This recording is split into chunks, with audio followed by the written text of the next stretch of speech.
소울 스토리타임에 다시 오신 것을 환영합니다. 오늘은 정유정 작가의 더 굿선을 함께 들어보겠습니다. 이 강렬한 심리 스릴러는 마지막 순간까지 여러분을 긴장하게 만들 것입니다. 지금 시작합니다. 별표. 이제 나는 다시 유민의 침대로 기어들고 싶었다. 그가 내가 그 옆에 누워만 있다면 이 악몽을 이겨내는데 도움을 줄 것이다. 그는 오래전에 죽었어. 내 머릿속의 목소리가 상기시켜줬어. 넌 스스로 처리해야 해. 밖에서 바람이 울부짖었고 그 울림이 내 귀에 파고들었다. 나는 내 눈 뒤에서 내 맥박을 느낄 수 있었다. 나는 내 입에 고인 침을 삼켰다. 유미는 사라졌다. 나는 오줌을 누고 싶은 충동을 억누르기 위해 무릎을 맞대고 똑바로 앉았다. 나는 손을 들어 어머니 얼굴에 가져갔지만 세상이 돌고 나는 토할 것 같은 기분이 들었다. 어깨가 너무 뻣뻣해서 팔꿈치가 움직이지 않았다. 손가락 끝이 공중에서 떨렸다. 내 몸은 얼어붙었다. 내 손과 그녀의 얼굴 사이의 거리가 벌어진 듯했다. 내가 그녀를 만질 때까지 100만 년이 걸릴 것이다. 그녀를 찢어서 먹을 생각은 아니야. 내 마음속의 목소리가 다시 울렸다. 그녀가 정말 숨을 쉬지 않는지, 심장이 정말 멈췄는지, 몸이 차가운지 확인하기 위한 것뿐이야. 그냥 손을 내밀어 그녀를 만져. 나는 숨을 내쉬었다. 나는 그녀의 코 아래에 중지를 놓고 기다렸다. 나는 아무것도 감지하지 못했다. 짙은 보라색 피로 뒤덮인 그녀의 뺨은 차갑고, 건조하고, 딱딱했고, 마치 굳어가는 진흙더미를 만지는 것 같았다. 나는 그녀의 가슴 중앙을 만진 다음, 내 손을 왼쪽으로, 그리고 오른쪽으로 움직였다. 나는 할 수 없었다. 그녀의 12쌍의 갈비뼈 사이 어디에서나 그녀의 심장 박동을 느낄 수 있었습니다. 나는 아무런 온기를 느끼지 못했습니다. 그녀는 정말 죽었을 것입니다. 낙담이 나를 덮치면서 어깨가 처졌다. 내가 바랐던 건 뭐였을까? 그녀가 아직 살아있을 수도 있다는 것? 이 모든 게 꿈일 수도 있다는 것? 그렇지 않았다. 나는 살인 현장 한가운데에 있었다. 모든 게 다 괜찮지? 혜진이 물었다. 이런 일이 일어났다는 걸 알았다면 그가 집에 올 때까지 침대에서 나오지 않았을 거야? 이 무언가가 아무것도 아닌 것으로 바뀌지는 않았을 테지만 적어도 엄마의 몸 옆에 홀로 앉아 충격을 받고 방황하며 무엇을 해야 할지 모른 채 앉아있지는 않았을 거야. 내 눈은 아파트 주변을 훑었다. 모든 것이 이상해 보였다. 머릿속에서 질문들이 울려 퍼졌다. 누가 이런 짓을 했을까? 언제? 왜? 누군가 아파트로 몰래 들어왔을 것이다. 아마도 군도에는 정말 도둑과 강도가 난무하고 있었을 것이다. 내가 방금 지어낸 사실만 빼면 믿을 만했다. 새로 개발된 도시로 사람들이 이사하기 시작한 것은 사실이지만 아파트의 절반 가까이는 여전히 비어 있었습니다. 이 지역에는 아직 상점, 대중교통 또는 공동시설이 없는 등 인프라가 많지 않았습니다. 두 구역을 관할하는 경찰 순찰대가 하나뿐이라는 점을 감안할 때 온갖 범죄자들이 거리를 마구 헤매고 다니는 것은 당연한 일입니다. 그 중에는 주민 뒤의 현관문을 통해 건물로 들어오는 침입자도 있을 것입니다. 최상층에는 아파트 내부와 외부에서 모두 접근할 수 있는 전용 옥상 데크가 있습니다. 엘리베이터를 마주보는 중앙 계단으로 바로 이어지는 또 다른 문, 침실에는 옥상 정원으로 통하는 슬라이딩 도어가 있었고 옥상 정원에서 계단으로 통하는 또 다른 문, 철로 만들어짐이 있었습니다. 당연히 그 유닛들이 그들의 주요 타깃이 될 것입니다. 그런 도둑들이 어젯밤에 우리 집을 방문했을 겁니다. 그들은 메인 계단의 지붕문으로 들어왔을 것이다. 그 자물쇠를 따는 건 그렇게 어렵지 않았을 것이다. 결국 나는 몇 시간 전에 그 문으로 몰래 빠져나왔고 빗장을 풀었다. 들어온 그들은 그 장소를 뒤졌을 것이다. 내 방, 아래층 침실, 거실. 수면제를 먹었을 때에도 잠이 얕았던 어머니는 깨어났을 것이다. 그녀는 그것이 나나 혜진이 아니라는 것을 알았을 것이다. 그녀는 예리한 직감을 가지고 있었다. 그녀가 침대에서 나왔다면? 그녀는 침실 문을 열고 바깥을 보았을까? 그녀는 거실로 나가서 누구야? 라고 불렀을까? 아니면 그녀가 먼저 내 휴대전화로 전화를 걸었을지도 모르지만 집에 휴대전화를 두고 왔기 때문에 그녀의 구조 요청을 보지 못했을지도 모른다. 그녀는 그 다음에 혜진에게 전화를 걸었을 것이다. 그것이 그녀가 어젯밤 그에게 전화를 건 이유를 설명해 줄 것이다. 그때까지 다른 모든 방을 수색했던 도둑들이 그녀의 방으로 들어왔을 것이다. 그녀는 어떻게 했을까? 그녀는 잠자는 척 했을지도 모른다. 그녀는 숨으려고 탈의실이나 욕실로 달려갔을지도 모른다. 아니면 그녀는 발코니로 달려갔을지도 모른다. 그녀는 나를 다치게 하지 마, 제발, 이라고 소리쳤을지도 모른다. 그녀는 저항하기 위해 부엌으로 달려갔을지도 모르고 아마도 무기를 찾았을지도 모른다. 그들은 그녀를 섬 앞에서 붙잡았을지도 모르고 그들은 힘들었을 것이다. 어떻게 되었든 주방과 계단 사이의 칸막이 벽 앞에서 모든 것이 무너졌다는 것은 분명했다. 몇 분 안에 끝났을 것이다. 어머니가 아무리 빠르더라도 그 늙은 도둑이 아무리 약하더라도 여전히 남자와 여자가 맞붙은 것이다. 아마도 그때가 내가 우리 아파트 밖에 도착했을 때였을 것이다. 나는 발작 직전에 있었던 좀비 상태에 있었을 것이다. 그것은 어머니가 내 이름을 신음하며 쓰러졌을 때였을 것이다. 마치 꿈에서 튀어나온 것처럼 그 순간을 기억해냈다. 나는 현관문으로 달려들었을 것이다. 그녀는 이미 쓰러졌을 것이고 침입자는 칼을 들고 나에게 다가왔을 것이다. 나는 잠시 그와 싸우는 모습을 상상했다. 한 남자가 나를 제압하기는 어려웠을 것이다. 그는 지붕 데크의 철문을 통해 탈출하기 위해 계단을 올라갔을 것이지만 나는 그를 잡았을 것이다. 그 다음에는? 나는 이 모든 것을 뒷받침할 만한 어떤 것도 기억하지 못했다. 내 마음속에는 자정 이후의 시간에서 아무것도 남지 않았다.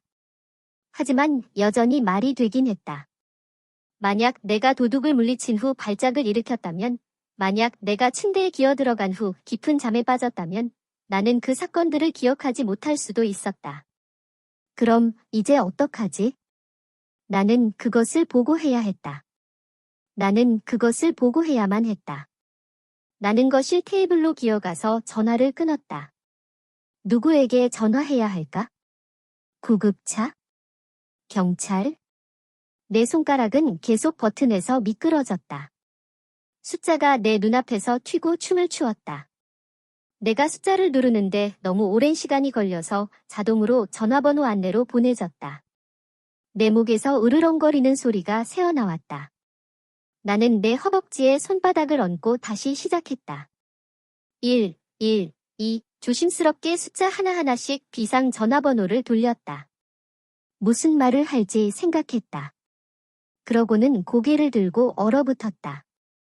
발코니로 통하는 유리문에 내가 처음 침대에서 일어났을 때 본 남자, 붉은 옷을 입은 남자가 보였다. 전화가 울렸다. 나는 어머니를 다시 바라보았다. 나는 경찰이 무엇을 볼지 갑자기 깨달았다. 목이 잘린 죽은 여자가 피웅덩이에 누워서 멍하고 피투성이인 아들 옆에 누워 있었다. 인천경찰서입니다. 어떻게 도와드릴까요? 전화를 끊었다. 그들에게 뭐라고 말해야 할까? 내가 깨어났을 때 어머니가 죽었다고, 침입자가 그녀를 죽인 것 같다고, 어떤 이유에서인지 내 방과 내가 모두 피투성이가 되었지만 내가 그런 짓을 하지 않았다고 하면 믿어주길 바란다고. 그들이 나를 믿을까?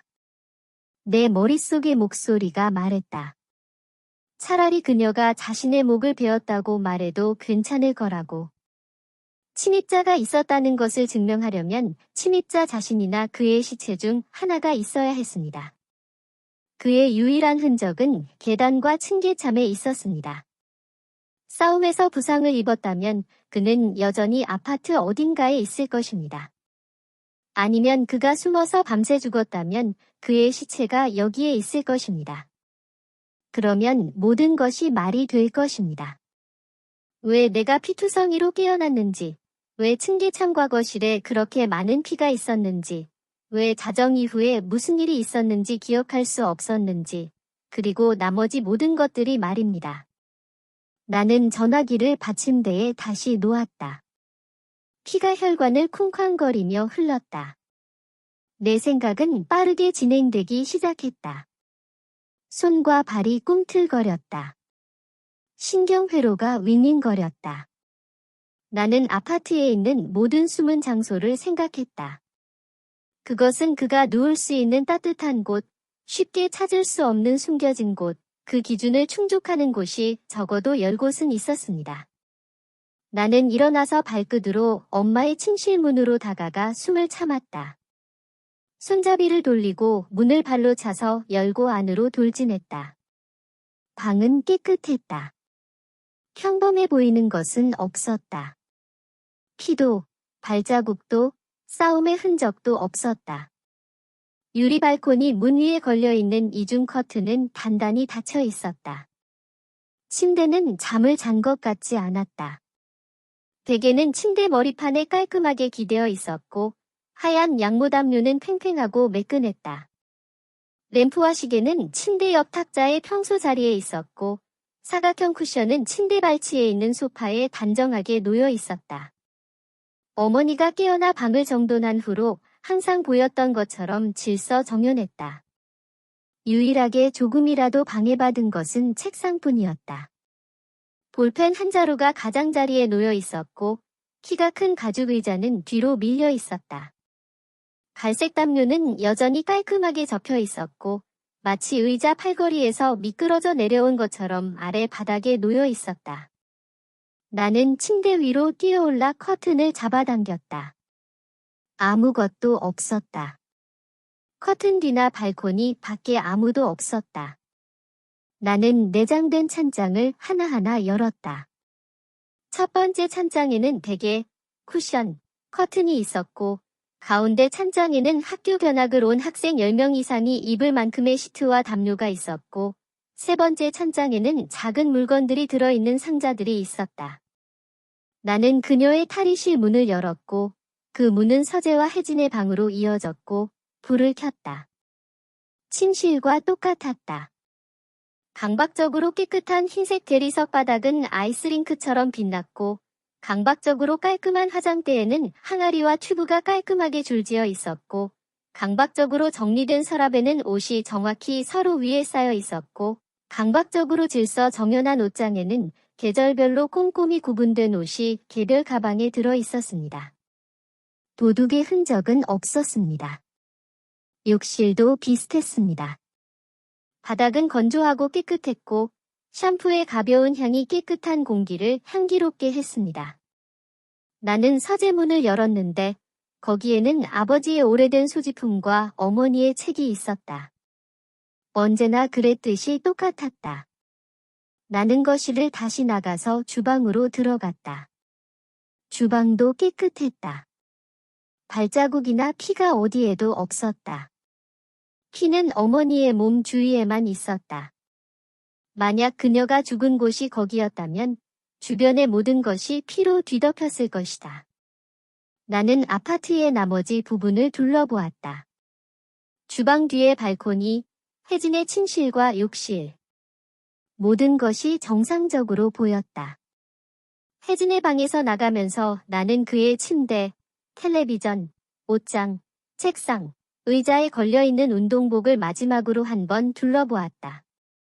일이나 출장을 빼면 혜진은 항상 집에 와서 잤고 외출한 밤에도 어머니가 고집하지 않았는데도 그랬다. 하지만 어젯밤, 모든 밤 중에서도 마지막 밤에 그는 외출했다. 그러고 나서 그는 내가 보통 일어나는 시간에 전화를 걸어 모든 것이 괜찮은지 물었다. 마치 무슨 일이 일어났다는 것을 알고 있는 듯 아마도 나를 아래층으로 유인하려고 그랬을 것이다. 내 머릿속에 순식간에 대본이 쓰여졌다. 내가 발작 후 잠이 든 후 혜진이 집에 온다. 어떤 알 수 없는 이유는 그가 어머니를 공격했기 때문입니다. 어머니는 도망쳤지만 그는 그녀를 붙잡아 죽였습니다. 그는 위층으로 올라와서 사방의 발자국과 피를 흘렸고 나를 피투성이로 만들어 범죄를 덮어씌웠습니다. 그러고 나서 그는 아파트에서 느긋하게 나갔습니다. 나는 그 생각에서 재빨리 물러났고 그의 방 문을 닫으면서 그 생각을 완전히 떨쳐냈다. 그럴 리가 없었다. 미칠 노릇이었다. 나는 혜진을 알고 있었다. 우리는 10년 동안 같은 아파트에 살았다. 어머니가 그를 죽일 가능성이 더 컸다. 김혜진은 그런 사람이었다. 그가 평생 한 가장 반항적인 일은 중학교를 졸업하기 전에 성인 등급 영화를 보러 간 것이었다. 하지만 그때도 그는 어머니에게 보호자로 함께 가자고 했고 나도 초대했다. 나는 현관으로 통하는 문을 미끄러지듯 열었다. 내 켤레의 신발이 깔끔하게 줄지어 있었다. 엄마 슬리퍼, 혜진 슬리퍼, 엄마의 하얀 스니커즈, 그리고 내 젖고 진흙투성이의 검은색 러닝화. 나는 그 신발을 현관문 옆에 두지 않았다. 나는 그것들을 욕실 천장에 숨겼고 지붕으로 나가는 문으로 나갈 때만 그것들을 꺼냈다. 내가 평소처럼 지붕으로 집에 돌아왔더라면 그것들이 여기 있을 리가 없었다. 그래서 나는 어젯밤에 현관문으로 들어왔다. 이상하게도 엄마의 운동화도 젖어 있었다. 축축할 뿐만 아니라 젖어 있었다. 어젯밤 파티를 마치고 돌아왔을 때 무슨 일이 있었는지 기억해내려고 했다. 문을 여는데 애쓰고 있을 때 엄마가 그 운동화를 신고 나왔다. 젖었을까? 기억이 나지 않았지만 엄마는 발을 젖은 신발에 집어넣는 사람이 아니었다. 다시 나갔다는 뜻이다. 그 후에. 하지만 그녀는 차를 탈 수 없었을 거야. 그녀는 내가 그랬던 것처럼 비속을 돌아다녔을 거야. 그녀의 신발이 이렇게 젖을 수 있는 유일한 방법이었어. 나는 문을 닫고 돌아섰다. 나는 모서리에 구겨진 검은색 고어텍스 재킷과 퀼팅 조끼를 보았다. 나는 어젯밤 스웨터 위에 그것을 입었다. 왜 그것들이 여기에 있었을까? 아마도 이런 일이 일어났을 것이다. 나는 현관문을 달려 들어갔고 어머니의 비명소리를 들었다. 나는 그녀가 주방 앞 피웅덩이에 쓰러져 있는 것을 발견했다. 나는 젖은 재킷과 조끼를 벗어 현관문 옆에 조심스럽게 놓고 안으로 들어갔다. 그것은 말이 되지 않았다. 그것은 내가 오늘 아침 깨어난 이후로 말이 되지 않았던 모든 것들 중에서 가장 말이 되지 않았다. 재킷과 조끼를 집어들고 있을 때 라이온 킹의 노래인 하쿠나 마타타가 들렸습니다. 어머니는 최근에 벨소리를 바꾸셨습니다. 거실에서 들리는 것 같았습니다.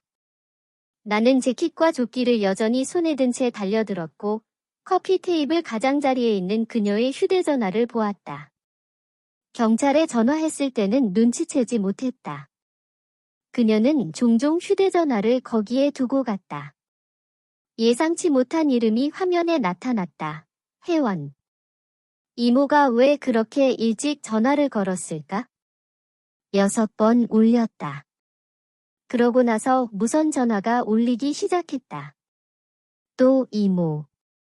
6시 54분이었다.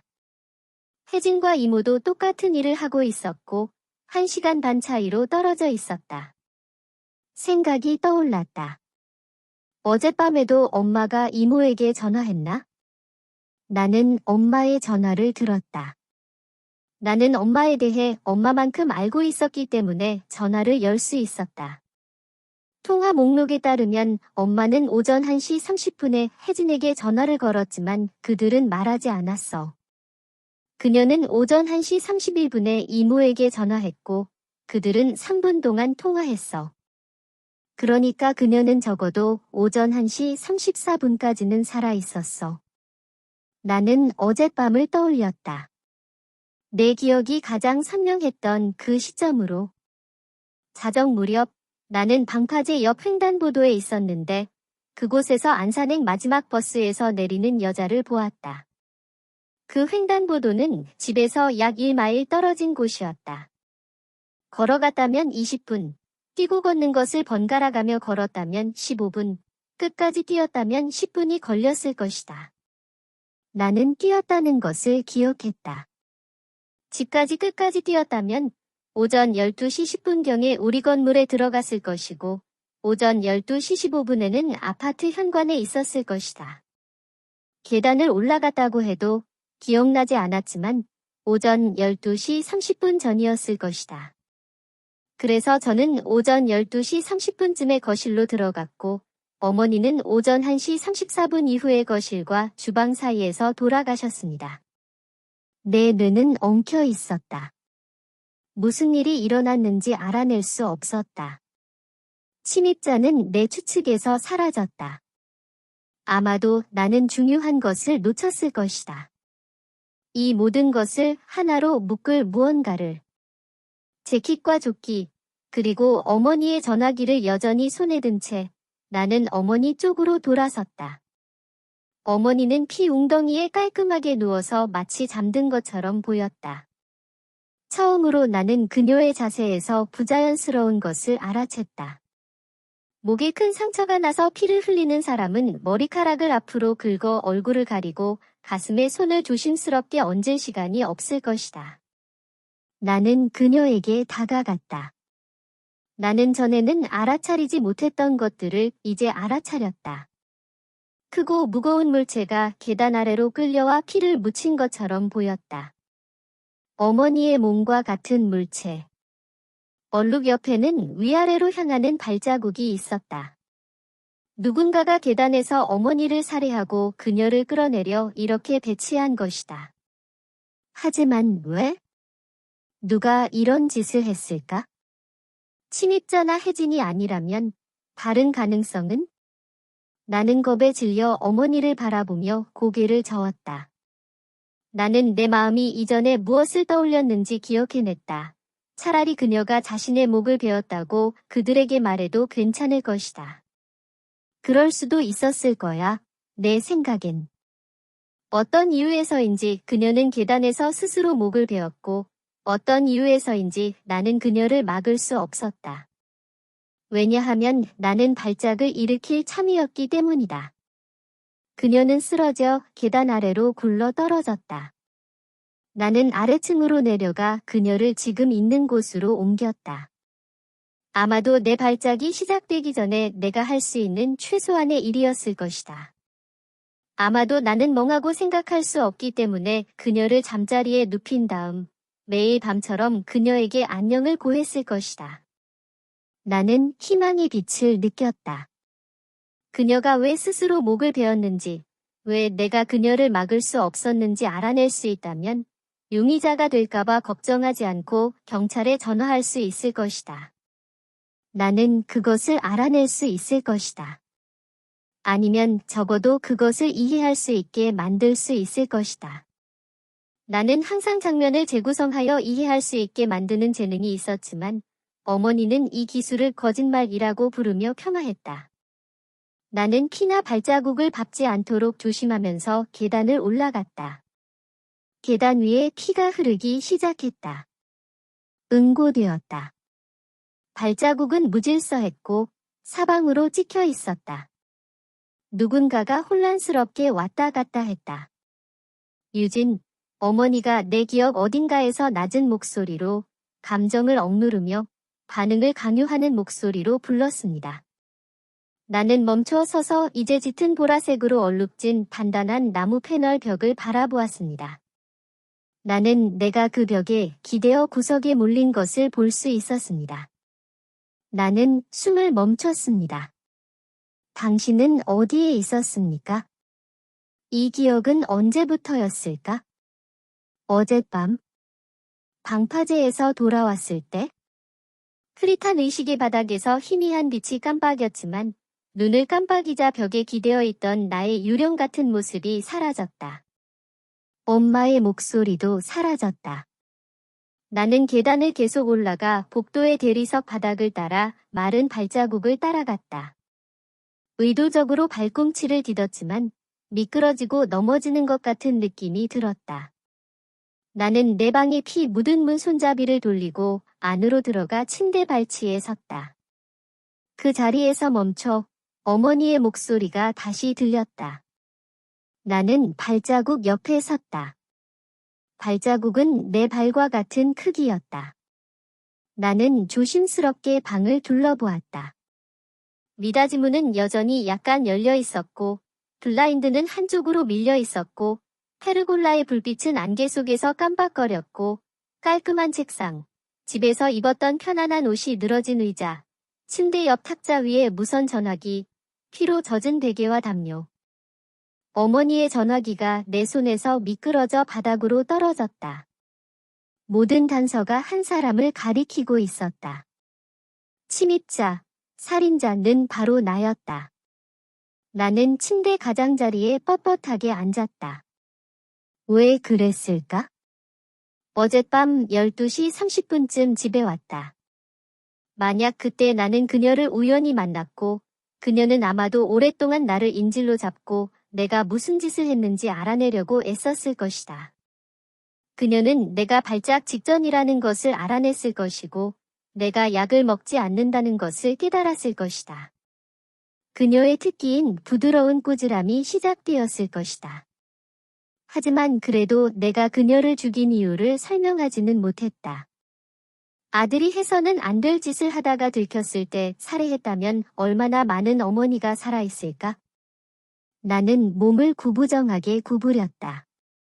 아무도 내 편을 들어주지 않았다. 누가 뭐라고 하든 어떤 증거를 파헤치든 나를 믿어줄 사람이 필요했다. 나는 검은색 고어텍스 재킷을 내려다보았다. 뒷면에는 개인 레슨이라는 글자가 파란색으로 새겨져 있었다. 그는 나를 믿을까? 그는 나를 도울까? 소울 스토리타임을 시청해주셔서 감사합니다. 오늘의 이야기가 마음에 드셨다면 좋아요와 구독을 눌러주세요. 매주 별표 월요일, 수요일, 목요일, 토요일 별표의 새로운 이야기로 찾아뵙겠습니다. 다음 이야기까지 행복한 시간 보내세요. 그럼 안녕.